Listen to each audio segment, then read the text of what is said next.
Hello বন্ধুরা, আজকে আমার মেয়ের তো গরমের ছুটি শেষ হলো, আজকে স্কুল খুলে গেল। তো দেখো আজকে কতদিন পর, 1 মাস পর স্কুল যাচ্ছে। এই যে, তো সকালে উঠতে তো কষ্টই, শুধু মেয়ের কেন আমারও কষ্ট, অনেক ভোরবেলায় উঠতে হয়েছে।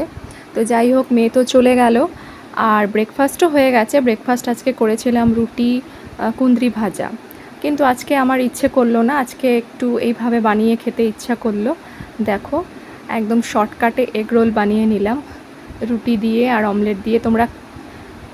তো এরকম ঝটপট অমলেট তোমরা কারা বানিয়ে খাও অবশ্যই কমেন্ট করে কিন্তু জানিও। দেখো, শসা দিয়ে দিলাম আর একটু সস দিয়ে দেব, ব্যাস আমার কিন্তু ব্রেকফাস্ট আজকের মতো রেডি।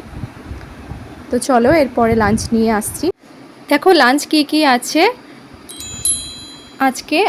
ভাত, এই তো ভাত তো আছেই। আর দেখো এদিকে কুঁদরি ভেজেছিলাম, কুঁদরি ভাজা আছে, আর এদিকে টমেটোর চাটনি করেছি, আর ডাল, এটা কালকের ডাল রয়েছে বলে আজকে করিনি। আর এদিকে দেখো মাছের একটা কুমড়ো দিয়ে চচ্চড়ি।